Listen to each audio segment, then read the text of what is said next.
Hey, it's Paul Proteus, and welcome to In the News. And today, May 30th, Dateline, Manspreading. This bullshit continues. And it comes from RT.com. Manspreading, new misdemeanor plaguing New York City subway, first arrests reported. What? Plaguing? It's not fucking rats. It's not locusts. It's bipeds with legs. Anyway, let's go on. Making yourself comfortable on a New York subway train could land you in hot water, especially if you occupy too much space. What appears to be the first ever arrest for so-called manspreading was revealed in a new report. Two Latino men were allegedly arrested for manspreading, sitting with knees wide open, thus occupying two seats on May 22nd at 12:11 a.m., according to a report released by the Police Reform Organizing Project in New York. This is probably the first time manspreading has led to an arrest and court appearance. All right, so they pulled a little bit of slick bullshit in there. The misdemeanor is called manspreading. The fact that it was two Latino men is irrelevant. And what this actually is a slick little bit of misdirection to get you to immediately focus on the race of the people that it happened to. Instead of looking at, the half of the species that this preternatural bullshit is named after, namely men. So men aren't supposed to complain about it, but if Latino men complain about it, it's because you're Latino. It's not because you're a man and the law is called manspreading and you were sitting. Anyway, let us continue. Although, according to the report, the judge said at the time of the arrest there could not have been many passengers on the train.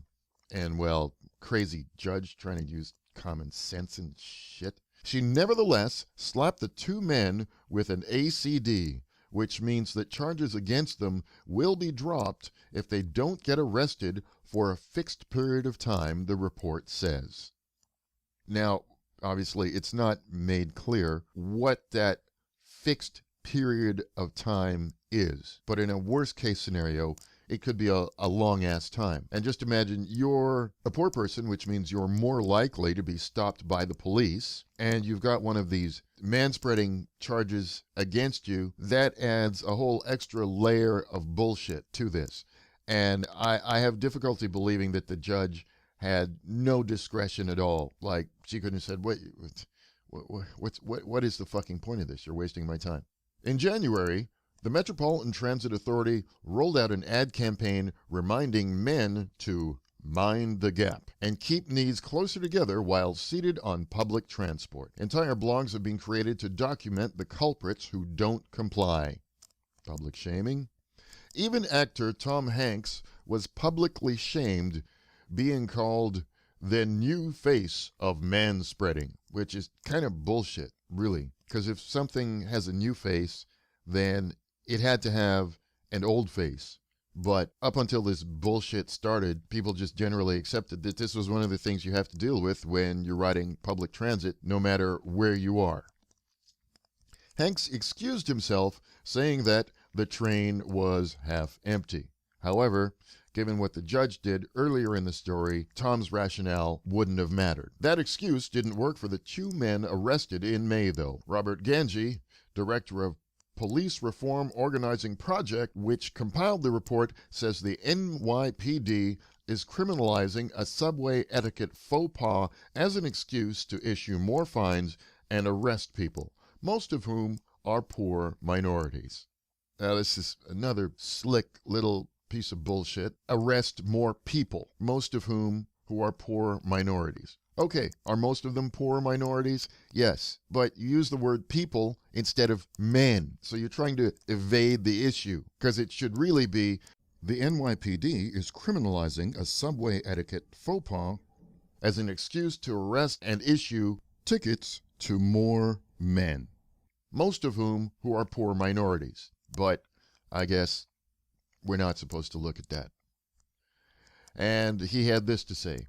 We think it's driven by a quota system. There's almost no other rational explanation for why the cops would conduct this kind of arrest unless they're under pressure to meet certain numbers to meet with their productivity goals, Ganji told RT's Maria Portnaya.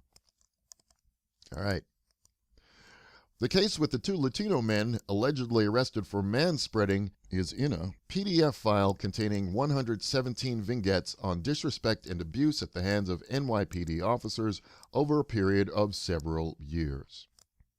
I'll link to the article, and the article has a link to the PDF.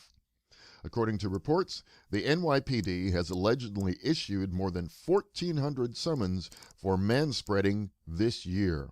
Wow, 1,400. And we just hit June 1st, so we're not even halfway through the year. We're at least looking at an annualized number of around 3,000. Remarkable. Or I guess about 80 a day for sitting improperly. Tickets. Nice. While police officers are working hard to contain this very serious matter, real crime in this city is on the rise. Reports in March said that the homicide rate in New York City spiked 20% in the first 2 months of 2015. Wow. Wow. This is a very serious matter. Manspreading their legs. RT reached out to the NYPD asking for confirmation about the manspreading arrests and questioned how many people have been arrested for manspreading. So far, the NYPD has not responded. And why am I not surprised by that? In the course of researching this egregious bullshit, I happened to find another story from the Muffington Post Lifestyle section UK. I just want to read you this little paragraph. In a blog about why men feel the urge to spread and why they need to stop, the Guyliner wrote, "I suspect the reason men do this is very simple. We think we should. Sitting with knees together and legs in tight is a sign of weakness or homosexuality. Both social death, of course. So with this overbearing sense of self-consciousness, we have somehow decided that legs akimbo is the norm." Now, I don't actually know if there are aliens. And I also don't know if there are aliens, if they have ever visited Earth. But if aliens visited Earth, and if those aliens came from a planet called Fucktardia, and if an alien from that planet got a job as a journalist and had to explain why some men sit the way they do, this is the kind of paragraph I would expect from a fucking alien from Fucktardia who has no fucking idea about human beings, especially men. Because it's even fucking simpler than this piece of bullshit.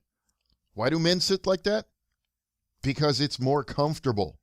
I don't care what the fuck you write after that. We sit that way because it's more fucking comfortable. It's not because of fear of being perceived as gay. And I myself am tired of this constant attempt to tie men and the things that men do to fear of being gay. Okay? I've met thousands of men. I can't think of many. Sorry about the sirens in the back. Something is burning up. I can't think of many who are genuinely homophobic. I can't. I'm tired of this bullshit. Anything that gets approached, anything talking about men, you got to throw homophobia in there somewhere. This whole manspreading thing is fucking insanity. I'm going to give you the reasons why I think this shit is crazy. First of all, I'm not really going to argue with people who are on the side of, I guess, combating manspreading as much as you can combat the way somebody sits. I don't know. You have a war on drugs. You have a war on terror. What do you do? You have a war on sitting. And I'm not going to argue, because one of the things I've learned is that you cannot use logic to argue against a position that doesn't make any fucking sense. It's impossible. It can't be done. You got to consider, when you're designing a train, you have to figure out, well, exactly how big is the average human being? And you factor that into the size of the cars, how many trips does the average train have to make, what's the wear and tear, etc. Because ultimately the goal is to fit as many human beings comfortably on the damn train as possible. So you figure out what the average is. And since men, on average, are larger human beings, we're going to take up more space. And we're going to take up even more relative space and in an environment that is built for, I guess, let's call it the absolute fucking average. But this is me trying to use logic to argue against bullshit, and I'm already wasting my time. And as a man, you know, your natural position is to have your legs slightly apart or more. It's not to put your fucking legs together. I mean, if you're sitting as a dude right now, just sit down, take a look at your legs. Your legs probably aren't crossed. Why do I bring this particular story up? And why is this a big deal? Because some of you are going to say it's not a big deal. There's a city in Canada where one of their bylaws, there is a bylaw against standing or placing one's feet on tables, benches, planters, or sculptures. It's not permitted in a public place. The common sense would say, well, what is the big deal? The fine for the violation, I'm not sure what it is. It's somewhere between $50 and $300. And this is from the city's own website. The point of that particular bylaw was actually to prevent people from sleeping on public benches, which is something that you're more likely to do if you're homeless. The point of that is that that bylaw was actually used as leverage against the homeless. So a homeless dude puts his feet on the bench, cop comes up, you can't do that, gives him a ticket. He's already homeless, he doesn't have the fucking money to pay. He goes on about his business until the next time he gets stopped by the cops and asked for ID. And by this point, there's a warrant out for his arrest, and now he's in jail. Now he's in the system. And I'm saying this because the same goddamn thing is going to happen with manspreading. You know, think about it. You're a homeless dude, you're in New York, it's cold, it's warmer on the train. So now you're on the train, you're quote-unquote manspreading. You got a warrant? Okay, off to jail you go. If you don't, you can't pay the fucking warrant pay the fucking ticket anyway, so you're going to jail eventually. This is one of the reasons I'm against it, and I'm kind of actually fucking baffled here as to how some of the same people who will jump up and down and say, yes, manspreading is awful, and it's terrible, and it's, what's the fucking word they used in the article? A plague. A goddamn plague. They call it a fucking plague, so they'll give the cops the tools to harass people. These are the same people who will also protest cops harassing poor people. But dumbass, you just gave him another fucking tool. This is complete insanity. So, congratulations, social justice warriors. I'm going to make a bold prediction here that within a year, we're going to see some article come out of somewhere like the Muffington Post saying that New York City cops are guilty of using manspreading as a means of harassing visible minorities, which again is just a big fucking smokescreen to get you to not acknowledge that this, in fact, is a sexist fucking law. It's a sexist law that targets men, period. And I'm going to make another prediction. And keep in mind, prediction is bad business. I'm going to also guess that within the space of a couple years, the same data for manspreading will be called a plague, as it already is right now. That data is going to be used by the same kinds of jackasses that started this bullshit in the first place to justify women-only cars. That's where you're going on New York City Transit. women-only subway cars. The argument that's going to be used is that the women don't feel safe, the men don't value their personal space, and that if you value equality, then women should have their own fucking cars. I don't know. I can't even begin to imagine where else this bullshit is going to go. This has been Paul Proteus with another episode of Why You Don't Have a Man. I'll see you next time, and don't forget to hit the like and subscribe buttons.